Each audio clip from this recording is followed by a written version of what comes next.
So Anthony, if we could sort of start out with, a little bit about where this project came from, what you were seeking to sort of demonstrate or have emerged from this. If you could give us some thoughts on that, where this comes from. Sure. I think that partially, I think it comes from my own aging process, and being much more acutely aware of where I'm heading in terms of growing older.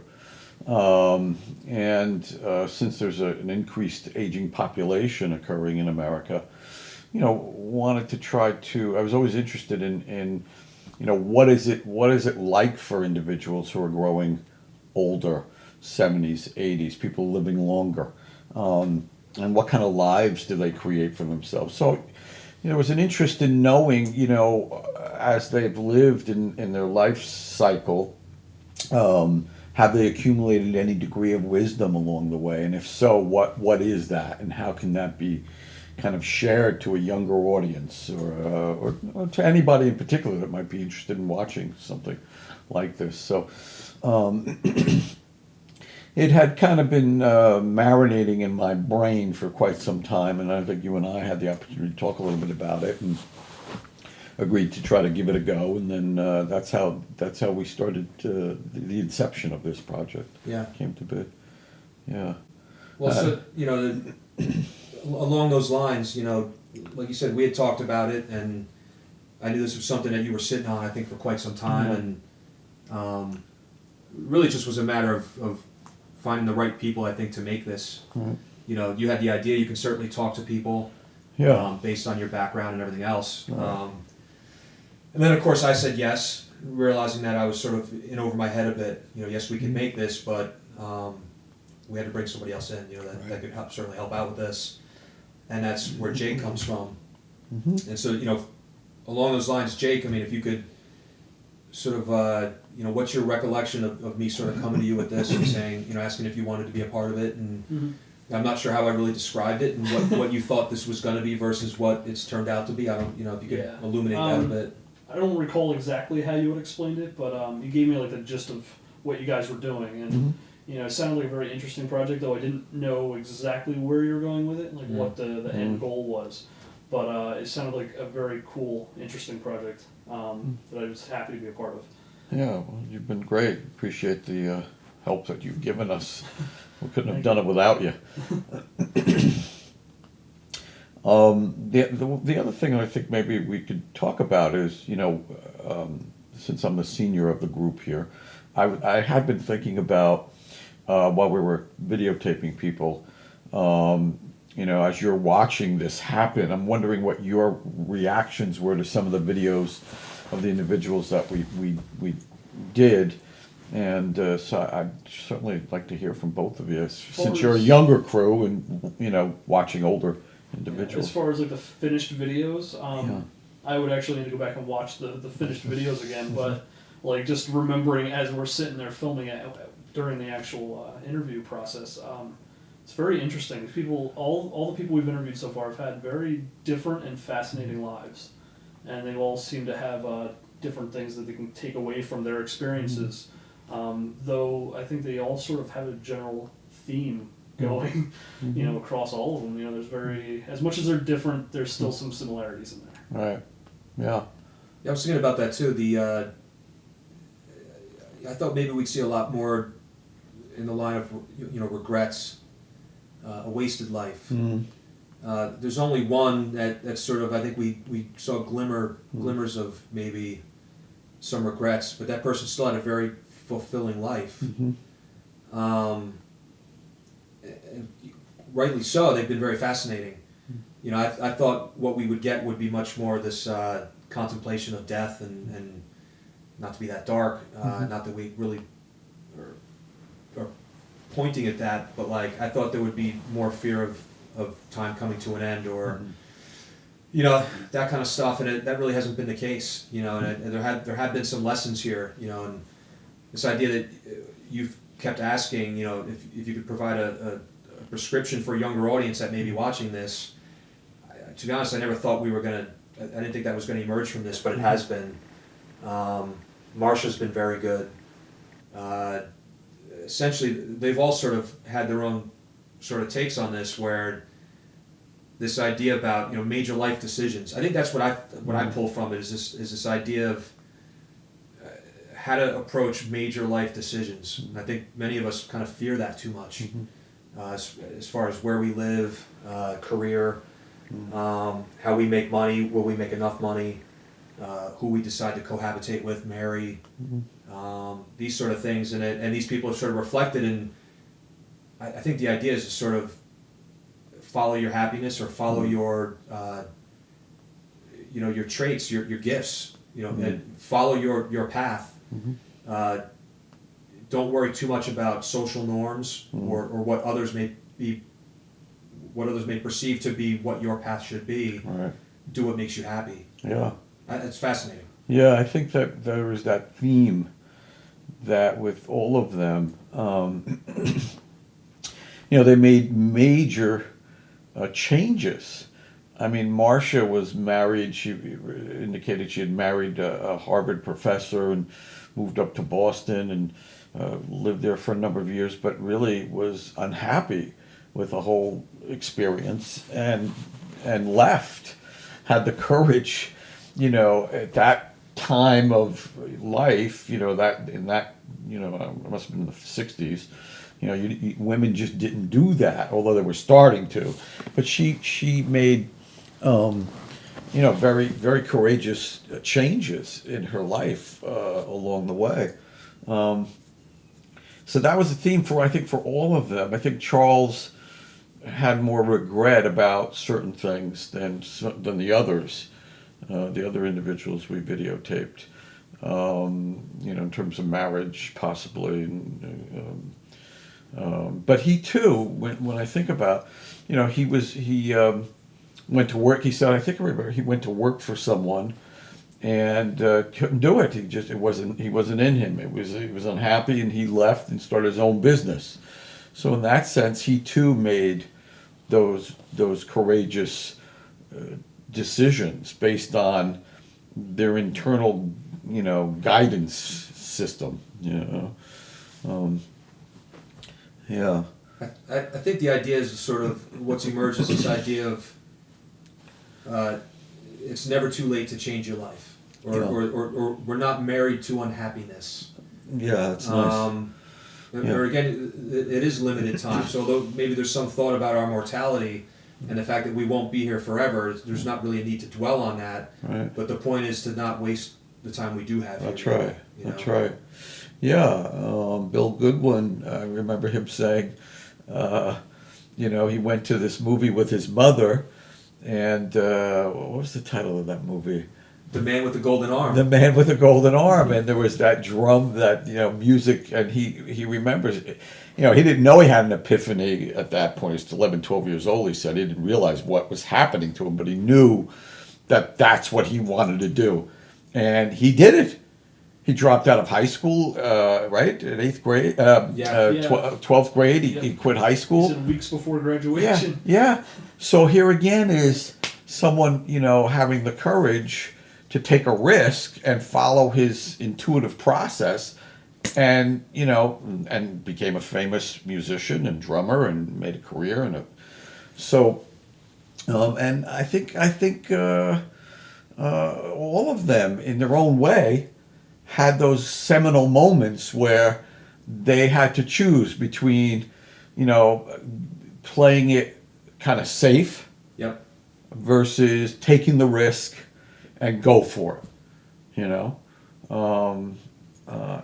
so that's what stands out for me, and it sounds like for you both as well, that's kind of like the common theme.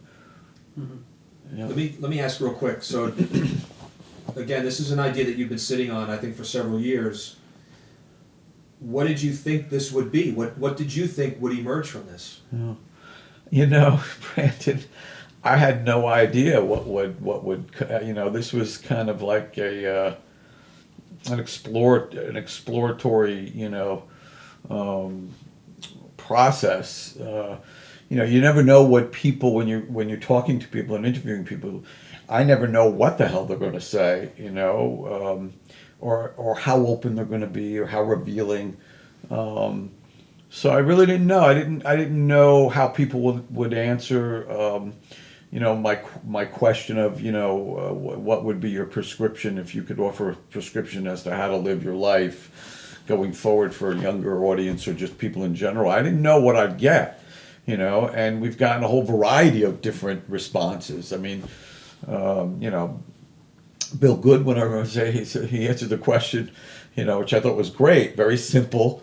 Get up every morning and put your pants on and go forward. I mean, that kind of says it all, really. You engage in life, you don't sit back, you put your pants on, you get ready to engage in life, you go forward, you don't retreat back. I mean, to me, that's so, beautiful and yet so wise, There are aspects of that episode that resonate with me a lot too.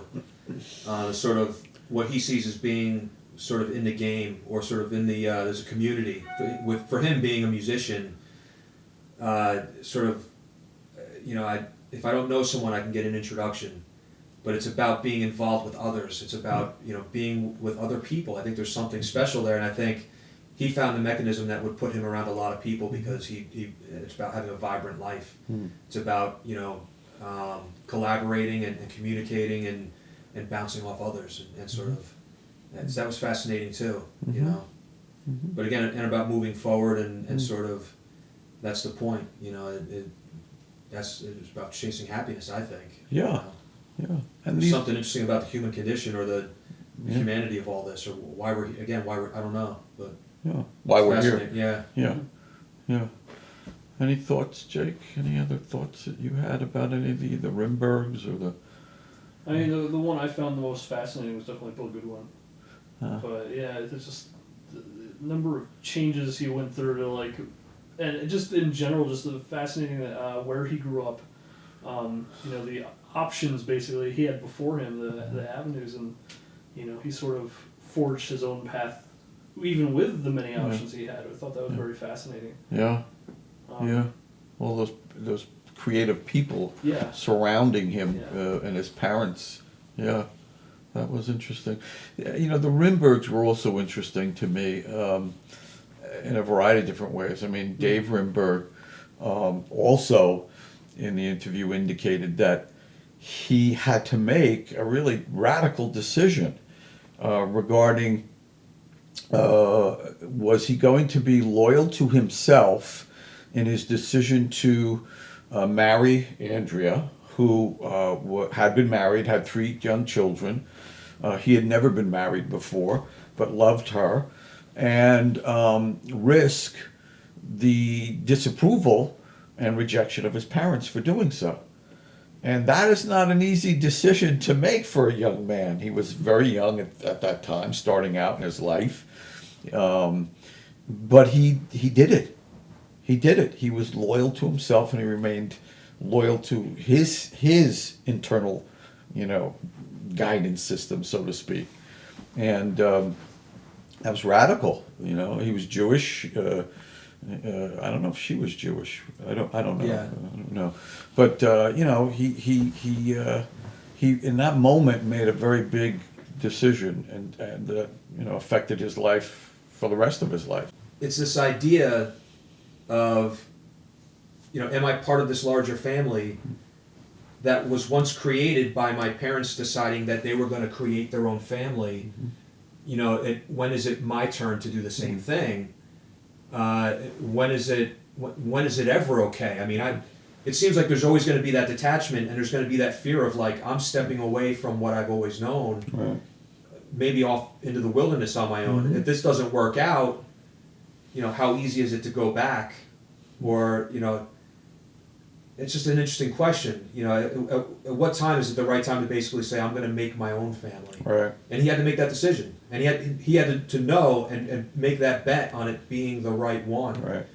And of course, in a very trying situation, a woman with 3 kids, very young, of course, this not being maybe what his family perceived as his future. That's right.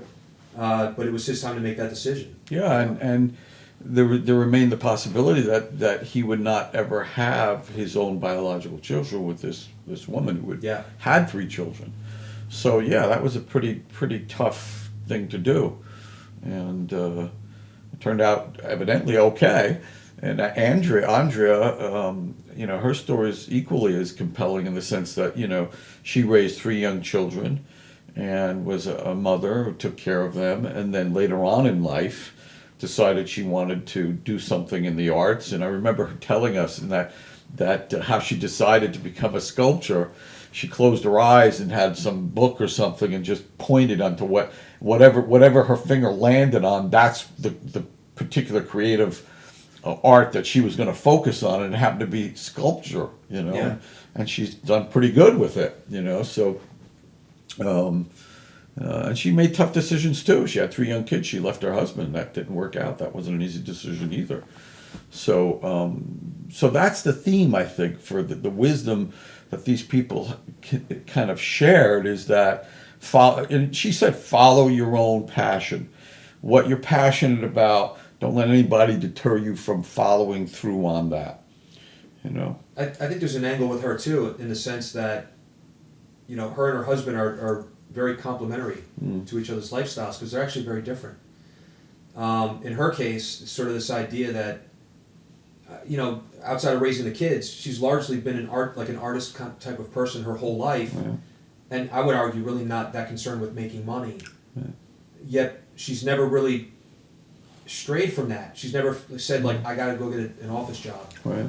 It just seems again like things just have a way of working out, where you find what you need, or again in this case, her husband's very complementary to to each other's lifestyles. They provide things that the other doesn't have, and it seems to make her okay. Again, it's sort of all these years later, she's not starving.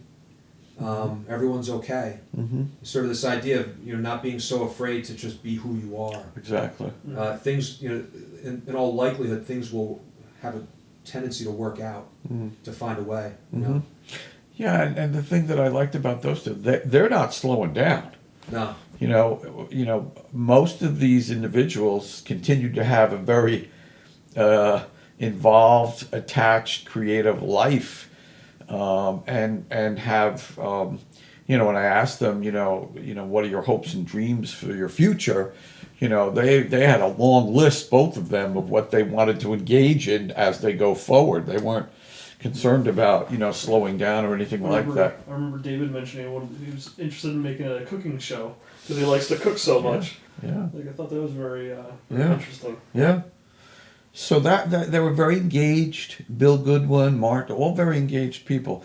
I think the one person that there was a sense of sadness about was Charles. There was something about Charles and his presentation of his life that was there was some sadness there about that, and I'm not quite sure. I don't know what your thoughts were about that. It was a little more regimented, as far as his take on life was to work hard. You get the idea rather quickly that maybe there was glimmer of regret or thoughts about what if he had married another person. Right. So yeah, there's definitely a little sadness in there, I guess. He sort of, what fulfilled him was he ran with the sort of idea of responsibility. Right. He became a very responsible man, and I don't think not to discredit that. There's something to be said for that. I think he chose a certain path. And not that it hasn't been fulfilling. He has children. I think he does love his wife. So he's not devoid. Again, it's just the first time that we've, I think, glimpsed a little bit of regret. Right. Not a lot. I thought we'd get more, to be honest. Yeah. But that's the first sign of it. The others seem very happy actually with the way their lives have gone. Him, he said there was something not quite all there, that he definitely had a regret or two about something. Yeah. Yeah, and we also touched on death a bit with him. We talked about his return to the Catholic Church, his religion that he had strayed from for quite some time, and went back to it. And when talking about, well, why do you think he returned? He said, well, as I'm getting older, he's 78, and I'm getting older, and I want to know. That's comforting, I think, to some degree. He kind of indicated it was comforting, and there was kind of a, to kind of embrace something for him in the hereafter. And so that was kind of interesting. Yeah. Charles, I think was the only one of the 5 people we interviewed that we really kind of touched a little bit on death and regret and that kind of thing. But very, funny. He was funny too. I mean, he was not, devoid of humor. I remember a couple of jokes he was telling. Very, very interesting kind of man who, worked a lot and provided very well for his family. What do you think this show does for the idea of community? In the sense that most of these people that we've interviewed have also, I think almost all of them have talked in some way or another, although from different religious backgrounds, all sort of gave this idea of like strict conservative Catholic, strict conservative Jewish family. In many cases, I think, for you, for instance, Tony, you come from an Italian neighborhood in New Jersey. Does that exist anymore? All these people that we interviewed sort of come from a strict Jewish background, come from a strict Catholic background. In only one case, we have a guy that's softly returning to the church. And in many of these cases, I think probably grew up originally in neighborhoods with other sort of same sort of backgrounds, Italian background, a Jewish community. Has the world changed? Do we not have that in this country anymore? Was it just, are we part of a larger collective? And is it not so structured around religion or ethnicity? I think we've seen a lot more diversity come into this country, particularly in the last 50 years or so. So I think with that, I kind of see it as more of an open explosion of diversity in this country, and I think that has a lot to do with it. Is that you have a lot more different kinds of people in one areas. You have like Chinatown and stuff in like New York or little Tokyo, stuff like that, where you have little congregations of people based on like cultural similarities and stuff like that. But as the country as a whole, I think is much more diverse, and even no matter where you go, you're going to see a lot of different kinds of people. Is what I mean. So I think that the Lodi that I grew up in consisted of you either had your family's origins from Naples, Italy, or from Sicily. You're either Napolitan or Sicilian. That was it. You go back there now, and it's very much changed. It's much more diverse. I don't think I realized that there were other ethnicities that even existed until I graduated high school and started venturing outside, and I think, that's good. I think that as far as religion, it's interesting. Marcia was raised Jewish. She went to a temple as a young person and kind of left. Charles was raised Catholic and kind of went to another religion because of, his marriage.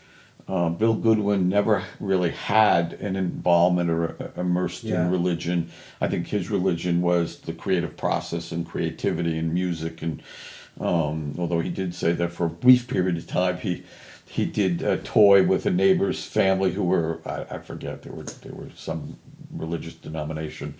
And he was even considering becoming an altar boy, much to his parents' chagrin, I think. But and the Rimbergs were Jewish, and I think to some extent they still practice it, but they're certainly not conservative or Orthodox, or more of a liberal kind of. So as far as religion, It's interesting. Charles went back to it, but I don't hear in the interview the other four individuals really, as they were aging, kind of feeling the need to reattach strongly to a particular religion. I thought there would be more of that too. I thought we would see more of, because I know that happens. Well, I've witnessed it a couple times in my life where somebody that I knew was preparing for the end, essentially. So I thought we'd see more of that, and I was just, I just wonder if, as a society, we're not so bound.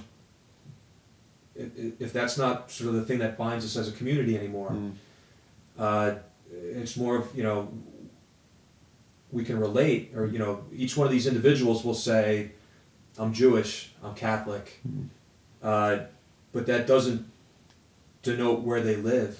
It doesn't bind them to a certain carved out place in Stroudsburg. Right. You know what I mean? Or I just wonder how that's changed over 75 years when these people were children versus now.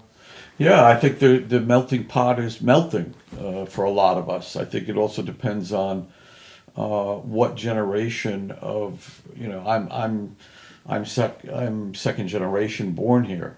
My parents were first generation. My grandparents weren't born here, so when they came over as immigrants, they congregated. They clustered. How many people in Lodi of that period. That initial immigration period that came over, went to the Lower East Side, and then from there they went to the country, Lodi, and many people came from a very similar, close area of Sicily. There were the Cuttittas existed in this one little enclave in Sicily called Godrano, and there's a whole list of them, and a lot of them came over, and they clustered in a very similar area. It was familiar. It was safe. It was security. They knew one another. They were cousins, friends in the old country. But I think that, my parents, still maintain that to a certain degree. But then I think their children, we've kind of ventured out. We've kind of, ventured out and away from that. So I think a lot of it depends on, the timing of your birth and where you come from and how far back you go, your roots go. There are still, for new immigrants, they cluster. They want that security. But I think us, you're both what, second, third generation born? Yeah. So more than that. More than that. Yeah. So I think that too is a lesson that we have to not forget that for each one of us, it's our life, and we have the right to venture out. You talk about the people that clustered, but they left a homeland. Yeah. They ventured out. That may have not made their parents very happy to think that you're going to go to America. What's wrong with here? Right. What's wrong with the life that I have? In each case, it seems to me that the past generations have ventured out. We have to not fear venturing out ourselves. And not only that, we have a right to make our own life as our parents did, as their parents did. Exactly. We all make our own lives. We all create our own families or whatever it may be. We all find our own path. Yes. Not to be so afraid to do that. Yeah, and I think that's if you boil it all down, if you kind of, boil it down, I think that's what all these people that we interviewed are saying.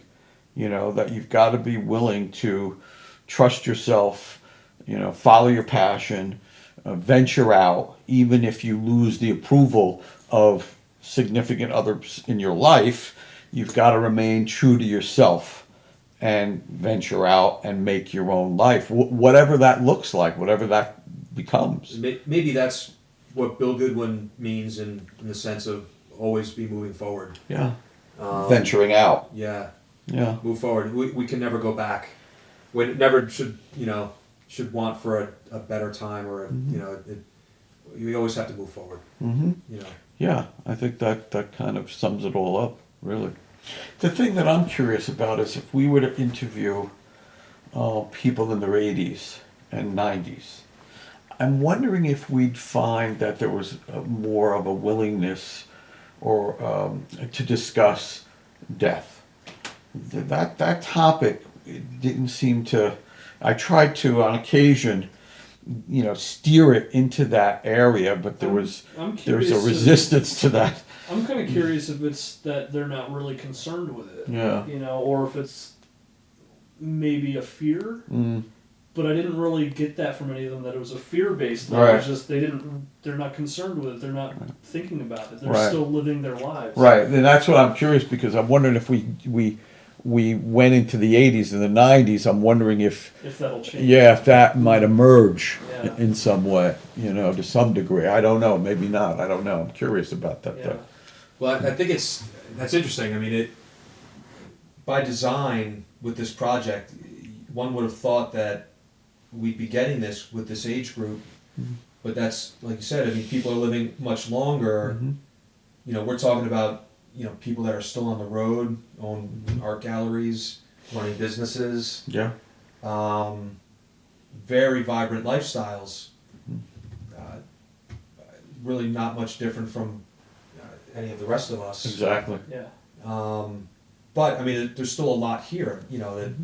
There's still a lot to reflect on after 75 years, and there are lessons to be learned. Exactly. But you're right. I thought we were going to get a lot more of the death thing. Not to be a morbid guy, but No, right. that's what I thought was going to emerge here, and Right. Yeah. and it's not. Right. Yeah. So I think that's interesting because, it's a small sample, but we can hypothesize from that small sample of 70-year-olds that 70-year-olds aren't concerned with that. If they're in good health, they're not really all that concerned about dying. Now the hypothesis is, does that hold true for all 70-year-olds, for that age? And if we were to interview people in their 80s and 90s, would that continue or not? Would we find that 80-year-olds are just as vibrant as 70-year-olds if they're in good health? Would we find that they're not thinking about dying much either? I don't know. And, and did I, as an interview, or do a good enough job in trying to get in there to see if they were thinking about, death? There was, I tried, there was kind of an avoidance in some of the interviews. So I don't know. But it'd be interesting to interview some 80 and 90-year-olds. Yeah. Yeah. So what are you guys looking to get from this? Like, how do you see this going forward now? Since we did these 5 episodes, what are you thinking with the future of the project? I'd like to get it out there and have people see it. I'd like to be able to make it public for people of all ages, all cohorts, all ages, and hear what effect does it have on individuals who view it. I think for us three, I think we've learned it sounds like we've learned something from these individuals in terms of what they've done in their lives, and risk-taking, and being true to self, and and being afraid to do things but doing them anyway. So I'd be interested to kind of receive feedback from others who may watch in the future, may watch this, and see what they derive from this. It'd be interesting, fascinating for me to get that feedback. We may have to, and again, it may be interesting if we get traffic to these online. There's an ability to comment. Videos that sort of get seen a lot will have a lot of comments. If that occurs, we'll get some feedback there, and that could be very interesting. See what people, That'll be really good, because it might be people outside of our circle. Cause correct. I always find that like if it's from somebody anonymous on the internet, it's going to be more of a real feedback than because everyone to your face, or friends family, they're always like, oh, good job. They're always willing to pat you on the back, even if what you're doing sucks. Yeah. This will be an unbiased. Exactly, kind of, and that's what I'm really looking forward to. I want to good know point. what other people outside of our little circle think of the project as well. Yeah. I'll tell you something. Going in, or even as we started to work on this, I've talked about it, and I've told certain people about it, and and we've talked about it, and I don't really know who's going to see this. We haven't figured that out yet. Who may watch it, or who is going to derive value from it. I think I've sort of questioned that myself, but now that we've made 5, when I've talked to certain people about it, or even how I, you know, when I presented this to Bill Goodwin, and I said, would you like to do this? You know, I know Bill Goodwin, we have some connections. The way I sold it was by saying, we're working on this project, this is what it's called, here's like, you know, basically this is what it is. But I looked at him and I said, I think this project has merit. Like, I believe this project has merit. There's something here. I just looked at him and said, it's worth it. And he just trusted me. So I'm not sure what this is going to do or what we're going to do, but I feel there's merit here. In some ways, it's a reminder, at least for me, in a lot of ways. Well, first of all, about, you know, the decisions we make now, you know, the impact that this has had on the decisions that, you know, we're going to make now, you're going to make now, Jake and I are going to make in the next 40 years. Yeah. Plus, you know, it's a project after the fact that I wish I could have made with my father or my grandfather, you know. So we're getting a bit of that with these people.